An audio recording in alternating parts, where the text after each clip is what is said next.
Station, this is Houston. Are you ready for the event? Houston, this is Station. I am ready. WBOY, this is Mission Control Houston. Please call station for a voice check.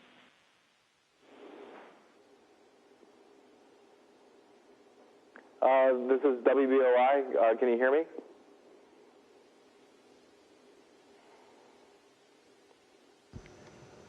Good morning. Welcome aboard the International Space Station. I have you loud and clear.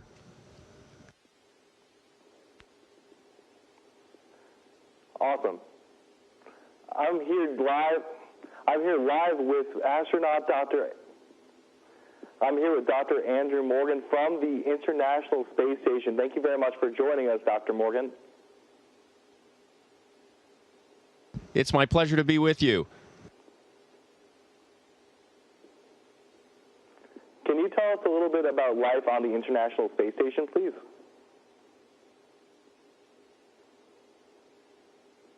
Absolutely. Right now, I'm on board the International Space Station for approximately 9 months. I'm up here with 5 other crewmates. There's 6 of us total living here on board, and we're conducting scientific experiments and conducting maintenance on board. Every moment of our day is scheduled for us. We have mission controls all over the world that help to make this International Space Station program possible. And it's my pleasure to be with you and represent West Virginia on board.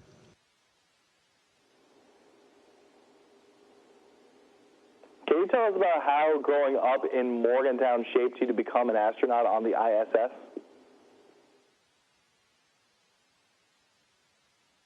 Yeah, I'm tell you that my father was a West Virginia University alumni, and my parents were there at the time when my father was a student, when I was born.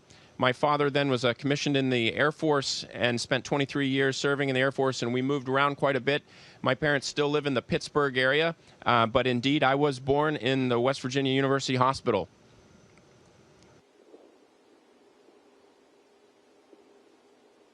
And you just completed your very first spacewalk just a few weeks ago. Can you tell us about that, please?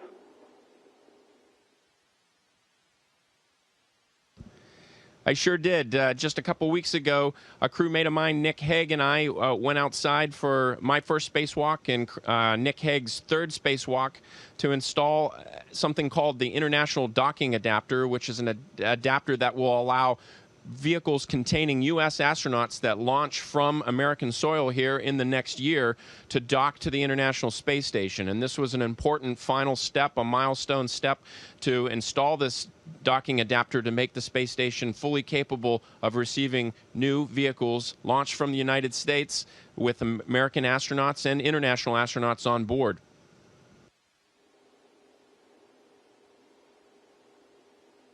And what other projects are you working on with your crewmates on the ISS?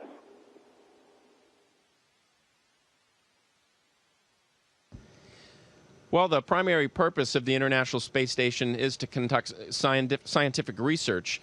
And some of that scientific research is for the benefit of life on Earth, and some of that is to further our ability to explore further and further into the universe. As some examples of that, just this morning, the crewmate that I just did that spacewalk with, Nick Hague, and I were working on an experiment called fluid shifts, where the astronauts serve as the subject, and we're studying the physiology of how blood flow and the fluids in our body shift as a result of microgravity. And these are things that we need to understand because, as you can imagine, understanding how the human body works for long-duration spaceflight, long periods of time in microgravity, is important for us to go further to the moon and then on to Mars, which are stated goals of NASA.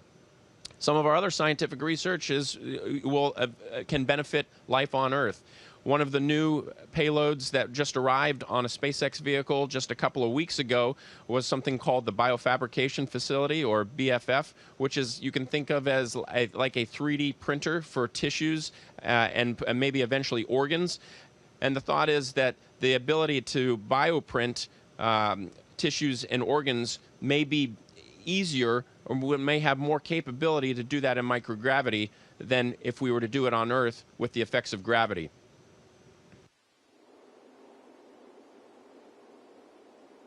And how will this lead us to get to the moon by 2024?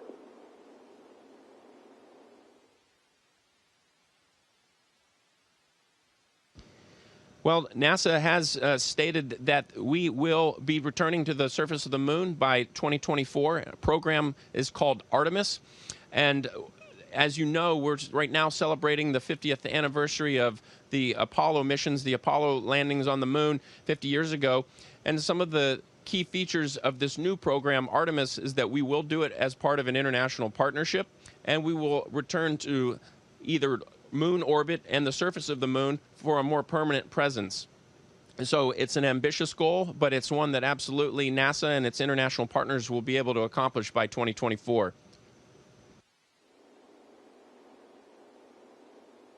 And what exactly is the goal of Artemis?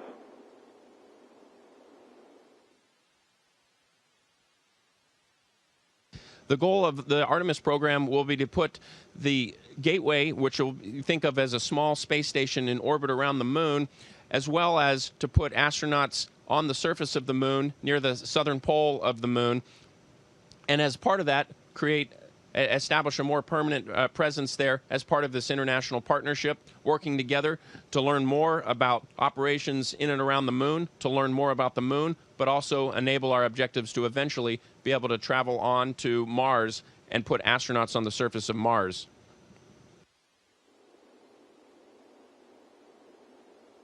Now, talking personally, what is your favorite part of being an astronaut on the International Space Station?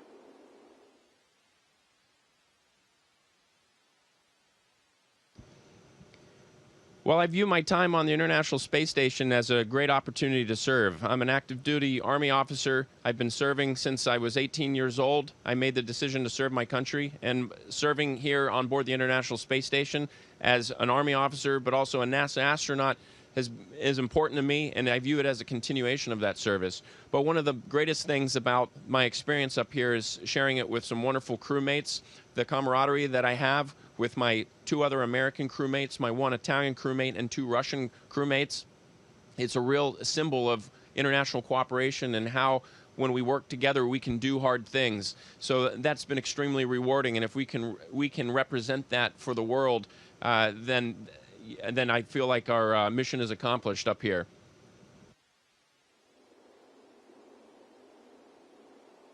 And if a student here in the wild and wonderful West Virginia wants to be an astronaut, what would you tell them?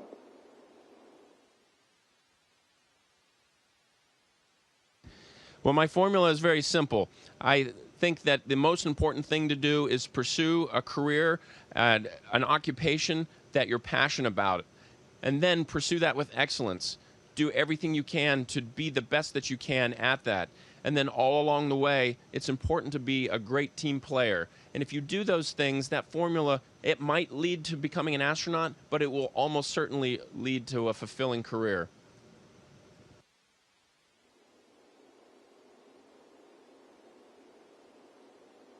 Thank you very much for joining us, Dr. Andrew Morgan from the International Space Station. For 12 News, I'm Scott Simkoff.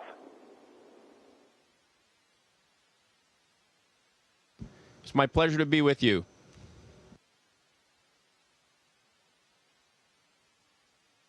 Station, this is Houston ACR. That concludes the WBOY portion of the event. Please stand by for a voice check from WDTV.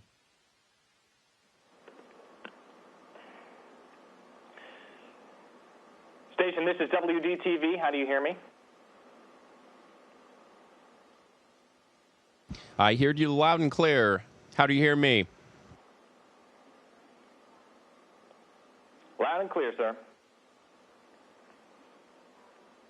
Welcome aboard the International Space Station.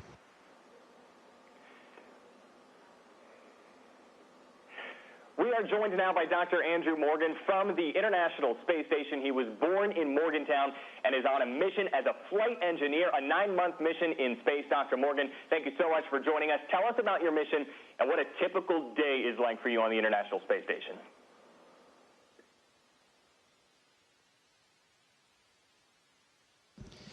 Absolutely. Our days up here are very busy. They start early in the morning. Our days last 12 hours long. When we wake up, every moment is scheduled, and our days are filled with running scientific experiments on various payloads, conducting maintenance, and of course we have time to exercise as well as a countermeasure to prevent our bones and muscles from weakening while on our time on board.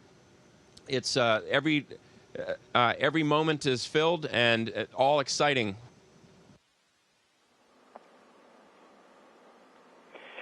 I said you were born in Morgantown. Could you explain to our viewers a little bit more about the connection you have to West Virginia?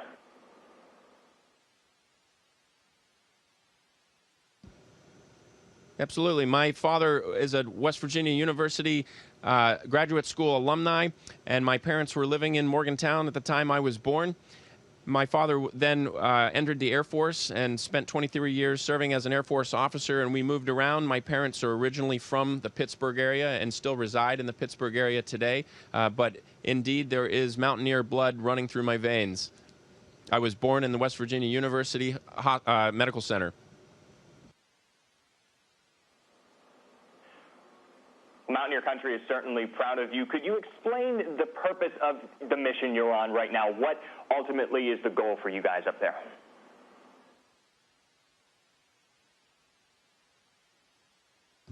Well, the purpose of the International Space Station program is to conduct scientific research off the Earth for the Earth.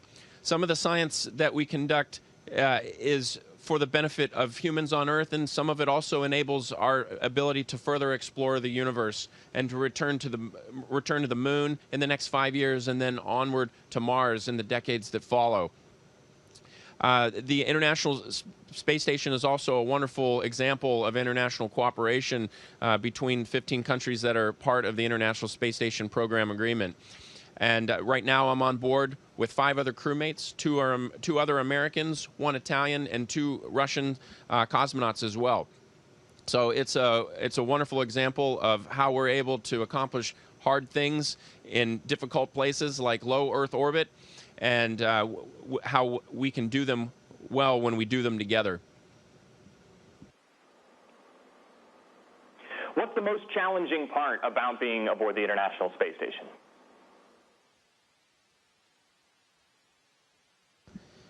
Well, it might surprise you, but actually the hardest part is missing my family.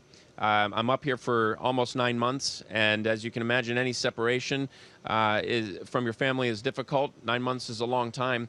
The fortunate part is I do have good connectivity. I am able to occasionally have video chats with them and call them on the phone. So, you know, we make the time go by, but that is, for me, that's been the most difficult part. I imagine a difficult thing also has to be eating and drinking. What do you do for food and water up there?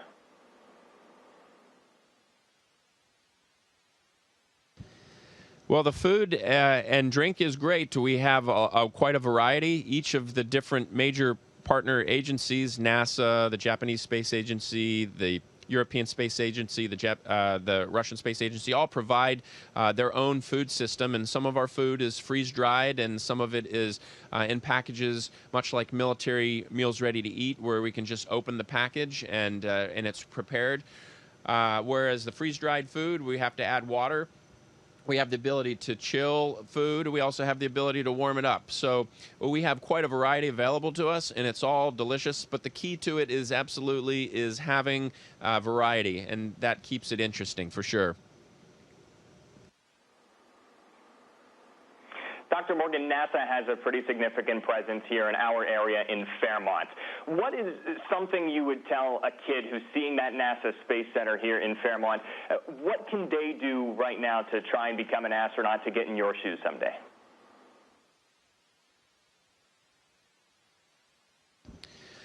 Well, my formula was very simple. I chose something that I was passionate about, and for me, being in the military and becoming a medical doctor was what I was truly passionate about. Then the next thing is to pursue excellence in everything you do, and when you find that passion and you go that direction, to give it your best and become the best that you can be at that. And then the last part is to be a good team player, to always be good as a team member or a team leader. And those ingredients have led to a very fulfilling career for me, and I would advise any young boy or girl to do the same. If they pursue that, it can lead to becoming an astronaut if that's what they would choose, but it will almost certainly lead to a fulfilling career. What's the most fulfilling part of your job and the most entertaining, the most fun part of your job?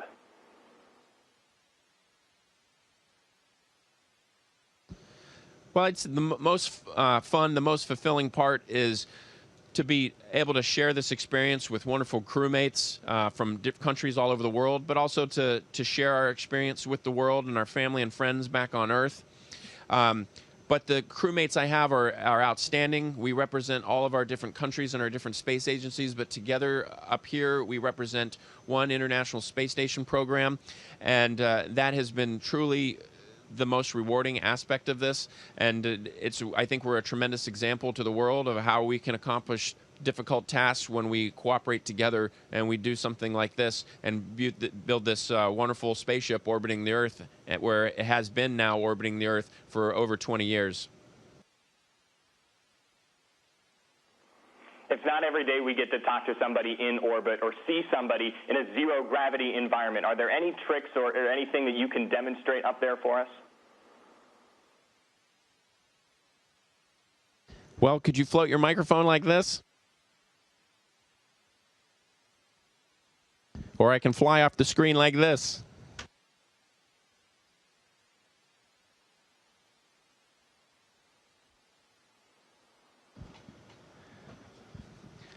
And I can try a backflip if I'm really brave.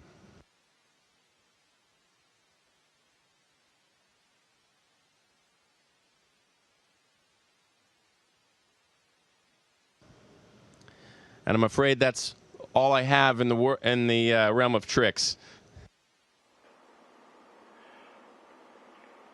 Certainly more than we could do back here on Earth. Dr. Morgan, we understand you're a Steelers fan as well. Do you cheer on the Mountaineers or do you follow WVU while you're up there?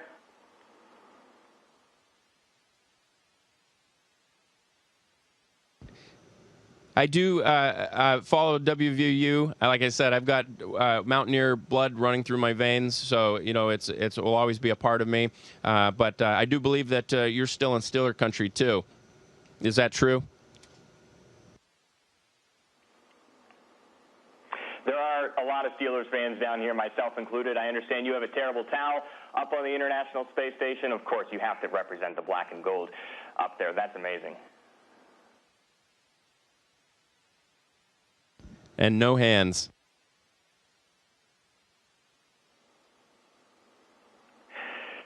Dr. Morgan, we appreciate you so much. Terrible towel, the Steelers blood in you as well as Mountaineer blood. Thank you so much. Stay safe up there. We look forward to getting you back here on Earth sometime. It's my honor to represent the state of West Virginia and western Pennsylvania area on board the International Space Station. Thanks for taking the time. Station, this is Houston ACR. That concludes the event. Thank you to all participants from WBOY and WDTV station. We are now resuming operational audio communications.